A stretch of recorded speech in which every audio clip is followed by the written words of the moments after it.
नमस्कार, आपके साथ मैं हूं सुमेरा खान। सत्ता के सभी न्यूज मित्रों का स्वागत है पहले सत्ते पे सत्ता, यानी 7 खबरें और दिलचस्प जानकारियां। आज पहले आपको बदले की वो घड़ी दिखाएंगे जिसमें शहबाज की सांसें अटकी हैं, जो मुनीर और उसकी सेना की बढ़ी हुई धड़कनों का मीटर बताएगी। कैसे 36 घंटे पाकिस्तान के लिए कयामत वाले हैं और डर में उसने कौन से चाइनीज हथियार निकाले हैं, पूरी रिपोर्ट आ गई है, आपको बताएंगे।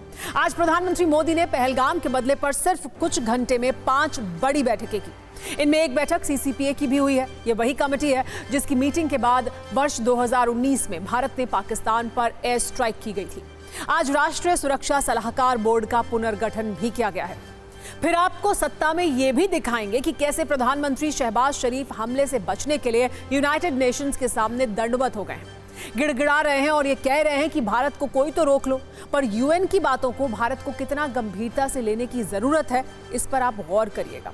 फिर आपको एक मजेदार खबर दिखाएंगे, कैसे भारत को फर्जी वीडियो धमकी देने के लिए और प्रोपेगेंडा फैलाने के लिए भी पाकिस्तान चोरी से बाज नहीं आया और उसने वीडियो में कुछ ऐसे हथियार दिखा दिए जिसका उसके साथ कोई लेना देना ही नहीं है। आज की एक बड़ी खबर यह भी है कि देश में इस बार जाति जनगणना कराई जाएगी। केंद्रीय कैबिनेट ने इसे मंजूरी दे दी है और खास बात यह है कि इसे मूल जनगणना के साथ कराया जाएगा।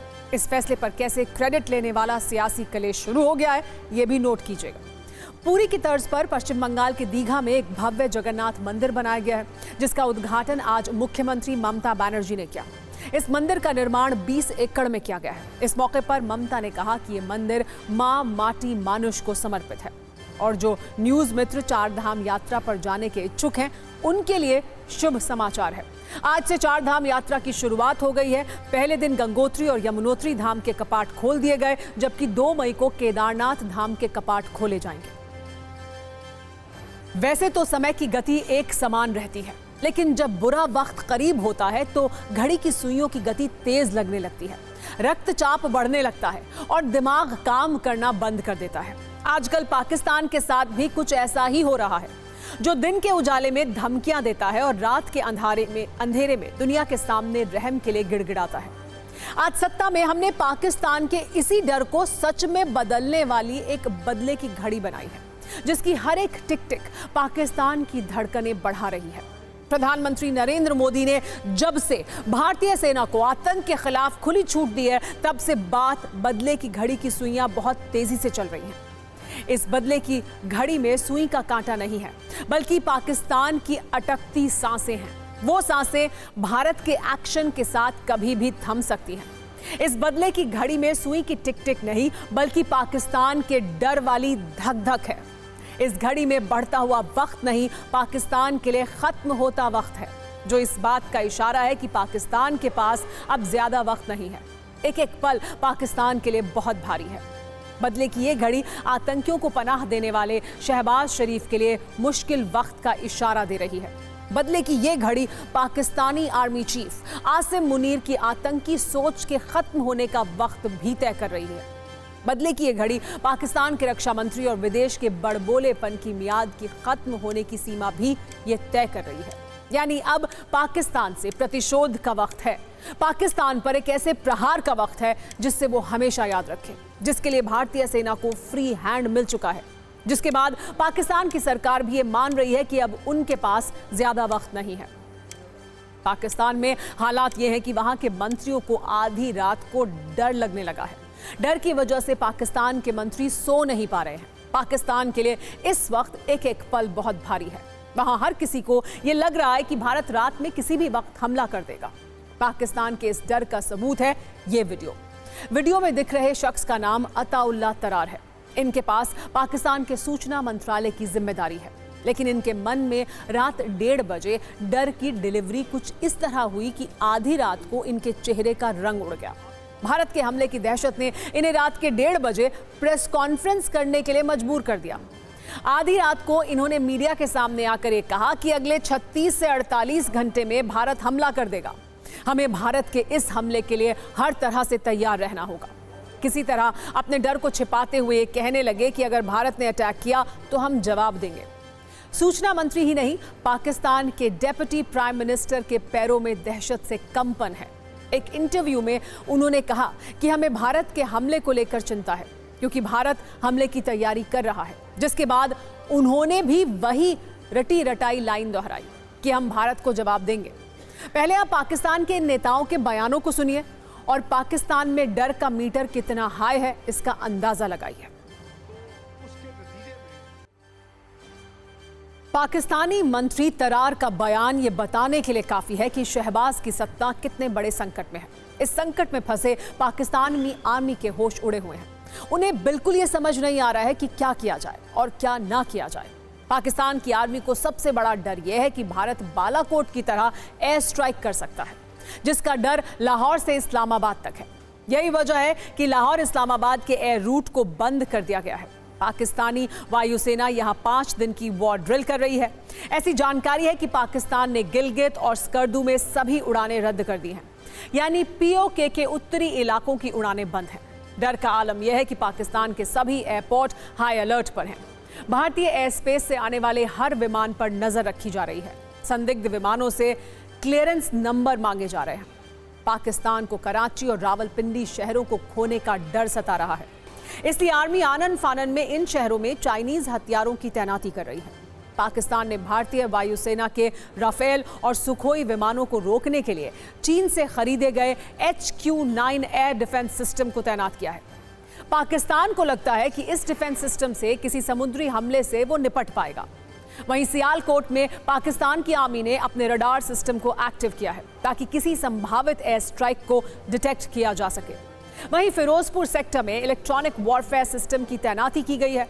आसिम मुनीर को सबसे ज्यादा डर पाकिस्तान के अवैध कब्जे वाले कश्मीर में हमले का है, इसीलिए वहां सेना की 6ठी आर्मर्ड डिवीजन और 7वीं इन्फेंट्री डिवीजन को तैनात किया गया है, जिससे पता चलता है कि पाकिस्तान कितने पैनिक मोड में है। पाकिस्तान एयरफोर्स ने रावलपिंडी के पास नूर खान एयरबेस पर JF-17 और F-16 फाइटर जेट्स की तैनाती भी की है। यानी भारत के एक्शन से पाकिस्तान में जबरदस्त खौफ है। वहां लगातार फाइटर जेट्स उड़ रहे हैं। LOC के करीब भी फाइटर जेट्स दिखाई दिए हैं। पाकिस्तान ने POK में मेडिकल अलर्ट भी जारी किया है। एम्बुलेंस अस्पताल को हाई अलर्ट पर रखा गया है। वैसे पैनिक पाकिस्तान की नेवी में भी कम नहीं है। पाकिस्तान ने ग्वादर पोर्ट के सभी 6 वॉरशिप वहां से हटा लिए हैं, जिसका सबूत है ये सैटेलाइट तस्वीरें। कुछ दिन पहले तक यहां पाकिस्तानी नेवी के 6 वॉरशिप तैनात थे। अब इनको समंदर में अलग अलग लोकेशन पर तैनात किया गया है। तो पाकिस्तान के ओरमारा पोर्ट पर फिलहाल 4 नेवी शिप मौजूद हैं। भारत के खौफ से पाकिस्तान की नेवी अब इन जंगी जहाजों को भी शिफ्ट करने की तैयारी कर रही है। बड़ी बात यह है कि भारत के संभावित हमले के डर से PN बाबर और PN रिजवान जैसे युद्धपोतों की भी समंदर में लोकेशन बदली गई है। पाकिस्तान में ये पैनिक अब हर जगह है। वहां की संसद से लेकर मीडिया तक में अब इसी पर चर्चा हो रही है। ये तो आप देख चुके हैं कि कैसे इंडियन आर्मी के खौफ से पाकिस्तान की रातों की नींद उड़ी हुई है। पाकिस्तान की मीडिया में इस तरह की बातें चल रही थी कि भारत इस बार कराची पर अटैक कर सकता है। इस चर्चा ने इसलिए जोर पकड़ा था क्योंकि भारत ने अचानक से INS विक्रांत को महासागर में मूव किया था। INS विक्रांत इस वक्त कहां पर तैनात है, ये सीक्रेट जानकारी हम देश हित में साझा नहीं करेंगे, लेकिन कहा यह जा रहा है कि INS विक्रांत की मूवमेंट से ही पाकिस्तान को कराची गंवाने का डर सताने लगा है। यही वजह है कि पाकिस्तान ने कराची की सुरक्षा के लिए अपने सबसे advanced HQ-9B air defence system को तैनात कर दिया है। लेकिन इसके बाद भी कराची किस तरह भारतीय नेवी की रेंज में है, इसे एक्सपर्ट की मदद से आइए समझते हैं। कराची की वही महत्व है जो मुंबई का है। वो पाकिस्तान का कमर्शियल सेंटर है, कमर्शियल हब है, और जितना भी इंपोर्ट होता है या एक्सपोर्ट होता है कराची के माध्यम से होता है। युद्ध के समय कराची की इम्पोर्टेंस जो है और भी बढ़ जाती है, क्योंकि इस समय पाकिस्तान के पास में असला नहीं है, वेपन नहीं है, स्पेयर पार्ट्स नहीं है, ऑयल नहीं है, डीजल नहीं है, मेडिसिन नहीं है। ये सारी की सारी समुद्री तट से आनी है। पाकिस्तान डरा हुआ है और उसी डर की वजह से उसने सबसे ज़्यादा जो बढ़िया एड इक्विपमेंट है वो कराची की डिफेंस के लिए लगाया है। पाकिस्तान की सस्ती और हल्की धमकियों की डिलीवरी अब घनघोर डर और दर्द में बदल चुकी है। और जिस पाकिस्तान के मंत्री अब तक खून की नदियां बहाने, औने पौने परमाणु हथियारों को चलाने और युद्ध करने की बड़ी बड़ी बातें कर रहे थे, वो पाकिस्तान इस वक्त यूनाइटेड नेशंस के दरबार में दंडवत है और ये अपील कर रहा है कि कुछ भी करो, बस कैसे भी इस बार भारत को रोक लो। वैसे क्या भारत को यूनाइटेड नेशंस और उसकी बातों को वाकई में सीरियसली लेने की जरूरत है? इस पर आज हमने एक बहुत दिलचस्प कुंजी तैयार की है। लेकिन पहले आप ये देखिए कि कल तक जो शहबाज शरीफ ये कह रहे थे कि पाकिस्तान भारत को जवाब देने से पीछे नहीं हटेगा, वो कैसे इस वक्त यूनाइटेड नेशंस के सामने गिड़गिड़ा रहे हैं। कल प्रधानमंत्री मोदी द्वारा सेना को खुली छूट और फ्री हैंड के बाद शहबाज शरीफ की हालत इतनी ज्यादा खराब हो गई है कि उन्होंने घबराहट में जिसे सबसे पहला फोन घुमाया वो है संयुक्त राष्ट्र के महासचिव एंटोनियो गुतेरेस, और उनके सामने वही पुरानी और घिसी पिटी स्क्रिप्ट पढ़ दी जो पाकिस्तान भारत में हर आतंकी हमले के बाद पढ़ता है, यानी हमले की निंदा करना, खुद को ही आतंकवाद का पीड़ित बताना और हमने निष्पक्ष जांच में सहयोग करने की अपील की है ये बताना। इसके अलावा पाकिस्तान के पीएम ने यूनाइटेड नेशन से कहा कि वो भारत को सलाह दे कि भारतीय सेना पाकिस्तान पर हमले का मूड बदल ले। लेकिन सवाल यह है कि क्या यूनाइटेड नेशंस की बातों को गंभीरता से लेने की जरूरत है? इस पर एक रील देखिए, फिर यूनाइटेड नेशंस पर टूटते भरोसे वाली एक कुंजी भी खोलेंगे। शांति को भंग करने का काम पाकिस्तान के आतंकवादियों ने किया है। भारत पहले से ही शांति का समर्थक रहा है, लेकिन ये जो हमला भारत की प्रभुसत्ता पर हुआ है उसका जवाब जरूर भारत। यूनाइटेड नेशन की तरफ से भी जांच पड़ताल के बावजूद पाकिस्तान के आतंकियों की पनपने वाला देश सब जानते हैं कि रॉक स्टेट हो गया है। इनके खिलाफ ठोस कदम उठाने की सलाह दीजिए सारे विश्व की, हर देशों की। आपने कहावत जरूर सुनी होगी, हाथी के दांत दिखाने के और खाने के और। असल में यूनाइटेड नेशंस मौजूदा वक्त में हाथी के बड़े दिखावटी दांतों की तरह हो गया है। इस संगठन में देश तो 193 हैं, लेकिन सुनता कोई नहीं है। जिस यूनाइटेड नेशंस का जन्म दुनिया में शांति और स्थिरता बनाए रखने के लिए हुआ, उस यूनाइटेड नेशंस ने पहलगाम हमले के बाद बहुत हल्के शब्दों में धीरे से एक निंदा प्रस्ताव खिसका दिया, जबकि दुनिया के बड़े देशों ने एक सुर में भारत का साथ दिया और ये कहा कि वो इस हमले का बदला ले। यानी आज के दौर में दुनिया के बड़े बड़े देश यूनाइटेड नेशंस की बातों को एक कान से सुनते हैं और दूसरे कान से निकाल देते हैं, और अपनी इस फजीहत की वजह भी खुद यूनाइटेड नेशंस ही है। इसके सबूत कुछ इस तरह हैं: रूस और यूक्रेन का युद्ध, इजराइल और हमास की जंग, आतंकवाद का मुद्दा या दूसरे वैश्विक मुद्दे।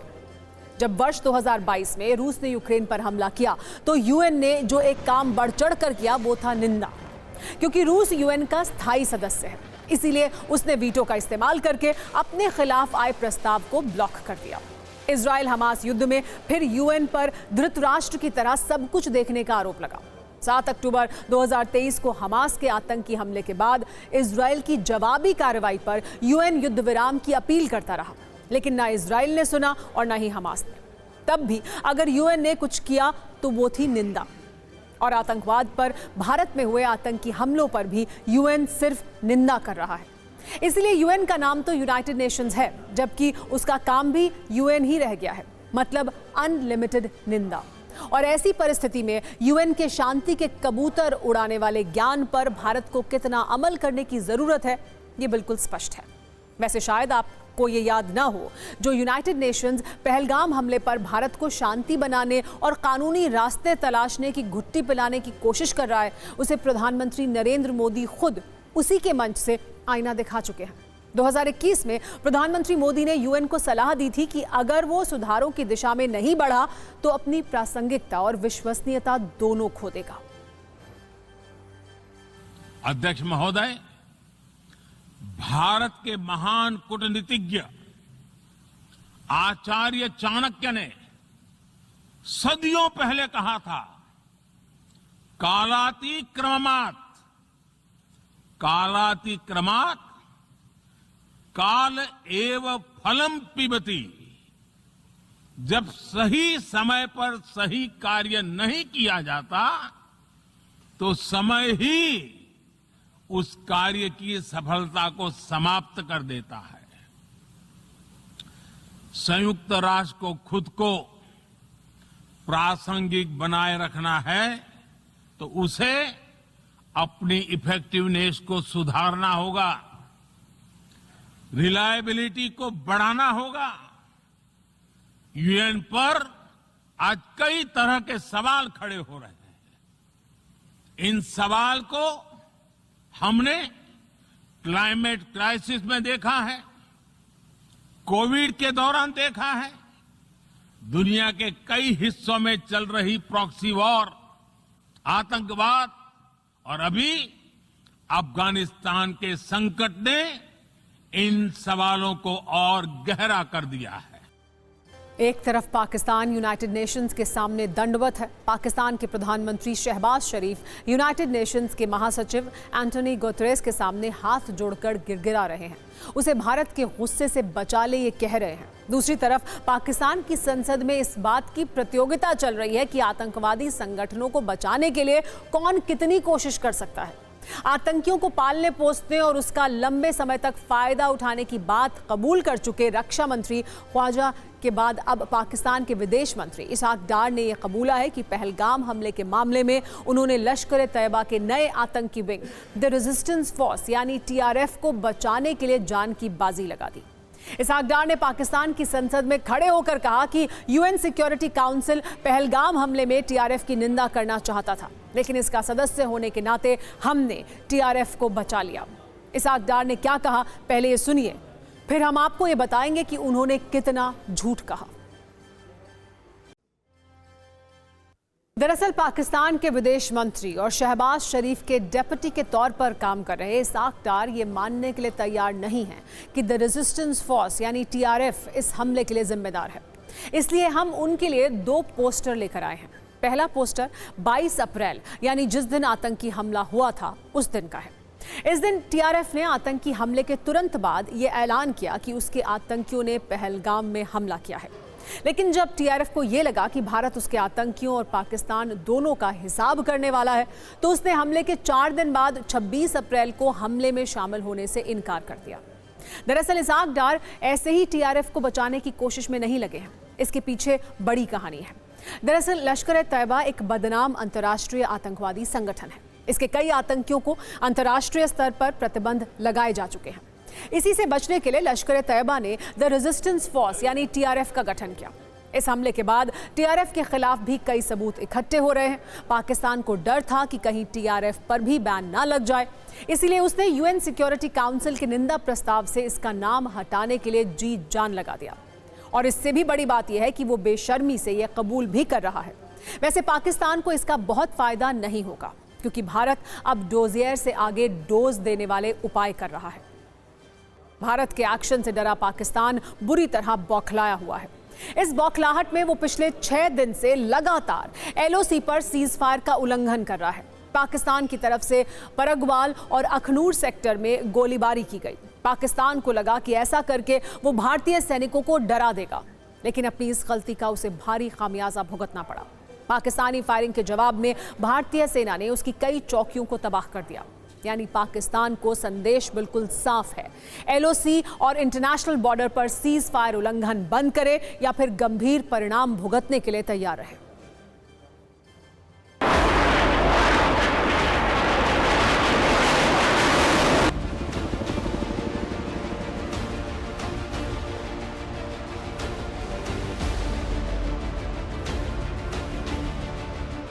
अंतर्राष्ट्रीय सीमा से लेकर लाइन ऑफ कंट्रोल पर आज 6वें दिन पाकिस्तान की तरफ से सीज फायर का उल्लंघन किया गया। भारतीय सेना ने पाकिस्तान को मुंह तोड़ जवाब दिया है। अखनूर सेक्टर, नौशेरा सेक्टर, वहीं अंतर्राष्ट्रीय सीमा का प्रगवाल सेक्टर, नॉर्थ ऑफ पीर पंचाल में कुपवारा और बारामूला ऐसे इलाके हैं जहां पर पाकिस्तान ने सीज फायर का उल्लंघन किया है। ऊटी सेक्टर में जिस तरह बताया जा रहा है सेना द्वारा कि कई जगहों पर स्मॉल फायरिंग जो है रेंज की देखने को मिली, खासतौर पर पहलगाम टेररिस्ट अटैक के बाद। तो आपको मैं दिखाऊं, इस तरफ मुझे दिखाएं, ये घर है जो ये रहते हैं यहाँ लोग, बिल्कुल LC के पास उड़ी सेक्टर में, और इनका यहाँ पर कम्युनिटी बंकर है जो सेफ्टी पर्पज़ के लिए इस्तेमाल किया जा रहा है। ये पूरा ज़मीन के अंदर अंडरग्राउंड बनाया हुआ बंकर रहता है। जब शेलिंग होती है तो ये अंडरग्राउंड बंकर में तमाम सुविधाएं रहती हैं। इस तरफ ये रूम है, रूम के साथ ये यहाँ पर तमाम बाथरूम वगैरह का यहाँ पर रखा गया है इंतज़ाम। ये हल्का सा वेंटिलेशन के लिए यहाँ पर छोटी सी विंडोज़ दी हुई है। तो एक कम्युनिटी बंकर है ये, यहाँ पर इस पूरे इलाके के रहायशी लोग रहते हैं। ये प्रधानमंत्री मोदी के शासन में ये बंकर्स यहाँ पर बनाए गए हैं। इससे पहले सरहद के इलाके के लोगों का लगातार ये कहना रहता था कि बंकर्स की दिक्कत है, वो सेफ्टी कंसर्न्स लगातार रेज कर रहे थे। ये बंकर जो ऊपर लेंटर वगैरह पूरा डाल के कंक्रीट में बनाया जाता है। गवर्नमेंट की मतलब स्कीम से ये बैंकर शंकरी आए तो अभी तक सैफ किया मामला। अब मसला ये है, अगर इस वक्त ये जंग की तैयारियां करेंगे या लड़ेंगे तो फिर बहुत तबाही है। फर्स्ट प्रायोरिटी में तो अपने हिंदुस्तान के साथ खड़े हैं, अपनी फ़ौज के साथ खड़े हैं। अगर खुदा न खास्ता ऐसा कुछ होता है तो हम अपनी जान देने के लिए भी अपनी फ़ौज के लिए तैयार हैं। वैसे अब पाकिस्तान की घबराहट का एक और सबूत देख लीजिए। ये वीडियो पाकिस्तान की एयरफोर्स ने जारी किया है। इस प्रोपेगेंडा वीडियो के जरिए पाकिस्तानी एयरफोर्स अपनी क्षमता दिखाना चाहती थी। पाकिस्तानी सेना ने यह जताने की कोशिश की कि पाकिस्तान की हवाई सुरक्षा अब अभेद्य बन चुकी है। लेकिन जब इस वीडियो को हमने बहुत ध्यान से देखा तो पाकिस्तान का यह झूठ उजागर हो गया। वीडियो को गौर से देखने पर यह पता चला कि इसके लिए पाकिस्तान ने वीडियो फुटेज चुराई है। पाकिस्तान एयरफोर्स के इस वीडियो में SpaceX के रॉकेट लॉन्च, रूस के S-400 मिसाइल सिस्टम और यहां तक कि अमेरिकन फैल्कन रॉकेट की फुटेज को शामिल कर लिया गया, जिनका पाकिस्तान के एयरफोर्स से कोई लेना देना नहीं है। यानी पाकिस्तान ने प्रोपेगेंडा फैलाने के लिए भी कंटेंट की चोरी कर ली। अब इसको लेकर पाकिस्तानी एयरफोर्स का सोशल मीडिया पर जमकर मजाक उड़ाया जा रहा है। देसी सत्ता की बात करते हैं, जहां आज जाति शब्द काफी ज्यादा ट्रेंड कर रहा है।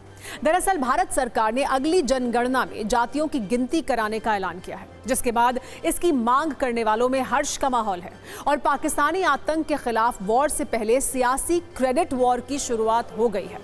दिल्ली में आज पीएम मोदी की अध्यक्षता में cabinet committee of political affairs की बैठक हुई, जिसमें जाति जनगणना कराने का फैसला हुआ। केंद्रीय मंत्री अश्विनी वैष्णव ने बताया कि इसे मूल जनगणना के साथ ही कराया जाएगा।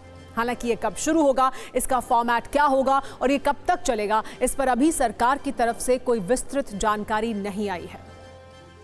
जाति जनगणना कराने के सरकार के फैसले के बाद करीब करीब सभी राजनीतिक दल क्रेडिट वॉर के मैदान में आ गए हैं और वो सरकार के इस फैसले को अपनी जीत बता रहे हैं। केंद्रीय गृह मंत्री अमित शाह ने जातीय जनगणना के फैसले के लिए प्रधानमंत्री मोदी को धन्यवाद दिया है और ये कहा है कि कांग्रेस ने जातीय जनगणना पर राजनीति की, हमने फैसला लिया। जबकि तेजस्वी यादव ने कहा कि सरकार का यह फैसला उनकी जीत है। और इसी मुद्दे पर राहुल गांधी इस वक्त एक प्रेस कॉन्फ्रेंस कर रहे हैं, सीधे वहीं चलते हैं। हम टाइमलाइन चाहते हैं, हम जानना चाहते हैं ये कब तक होगा, और ये एक पहला कदम है। तेलंगाना एक मॉडल बना है कास्ट सेंसस के लिए और वो ब्लूप्रिंट बन सकती है। और कास्ट सेंसस को डिज़ाइन करने में हमारा पूरा सरकार को ऑफर है, पूरा समर्थन है कि हम डिज़ाइन करेंगे, क्योंकि डिज़ाइन बहुत ज़रूरी है। क्योंकि दो एग्जाम्पल्स हैं, एक बिहार का डिज़ाइन है, दूसरा तेलंगाना का डिज़ाइन है, उसमें ज़मीन आसमान का फ़र्क है। और मैं दोहराना चाहता हूँ कि कास्ट सेंसस पहला कदम है। हमारा जो विज़न है एक बिल्कुल नया डेवलपमेंट का, विकास का पैराडाइम हम कास्ट सेंसस के माध्यम से लाना चाहते हैं। सिर्फ रिजर्वेशंस नहीं, मगर हम सेंट्रल सवाल पूछ रहे हैं कि चाहे ओबीसीज हों, दलित्स हों, आदिवासी हों, उनकी देश में कितनी भागीदारी है। कास्ट सेंसस से एक प्रकार से पता लगेगा, बट कास्ट सेंसस से आगे, चाहे ओबीसीज हों, दलित्स हों, आदिवासी हों, उनकी देश में कितनी भागीदारी है। कास्ट सेंसस से एक प्रकार से पता लगेगा, बट कास्ट सेंसस से आगे जाना है। हमारे इंस्टीट्यूशंस में, संस्थाओं में इनकी कहां कहां पार्टिसिपेशन है, पावर स्ट्रक्चर जो है उधर कितनी पार्टिसिपेशन है, ये नेक्स्ट स्टेप है। और हम चाहते हैं कि इस डायरेक्शन में कास्ट सेंसस जाए। हमने एक और चीज कही थी, कांग्रेस पार्टी ने रेज की थी, मैनिफेस्टो में भी था, आर्टिकल 15(5).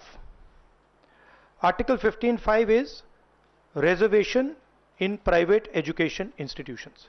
ये कानून है, ऑलरेडी कानून है, और हम चाहते हैं एकदम इस कानून को एनडीए की सरकार, बीजेपी की सरकार इंप्लीमेंट करना शुरू करे। सेंसस को डिले किया है और अपोज किया था, हम इस को वेलकम करते हैं, ये हमारा विजन है, इन्होंने अडॉप्ट किया, बहुत अच्छा, मगर हम चाहते हैं कि हमें डेट्स बताई जाएं, किस दिन तक ये सेंसस होगा, बजट में इसका पैसा आना चाहिए, अभी बजट में पैसा नहीं है, और फिर जो डेवलपमेंटल विजन है वो हमारे सामने प्रेजेंट होना चाहिए। तो ये मैं आपसे कहना चाहता था, अंग्रेजी में बोल देता हूं। Caste census we have been fighting now for some time. Government has opposed for some reason. We don't understand what that reason is. They have suddenly decided to do it. We welcome that. We are happy that they have done the caste census. Telangana is a model state for the caste census. There are two caste censuses in front of us. One is Telangana, the other is Bihar. They are completely different caste censuses. The Telangana caste census, the questions have been developed by a process of consultation, not a closed process, open process, by asking the stakeholders what are the type of questions, and it's been a very detailed, very granular exercise. We would like the national census to follow some of the ideas of the Telangana census, and we are more than happy to help the government develop the national census on similar lines. We've had two other issues that we have discussed which are also central, which is the 50% cap on reservations. जाति का मुद्दा हमारे देश में राजनीति को सीधे तौर पर प्रभावित करता है। जातीय जनगणना का मुद्दा लगातार राजनीतिक दल उठाते रहे हैं। राहुल गांधी खुद और कांग्रेस पार्टी की तरफ से इस मुद्दे को उठाया गया है, और अब राहुल गांधी यही कह रहे हैं कि हमने जो कहा था उस पर सरकार ने अब आगे कदम बढ़ाया है। इसका स्वागत करते हैं, लेकिन तारीख बताएं, बजट कब तक होगा और जातीय जनगणना के आगे इंप्लीमेंटेशन कैसे होगा।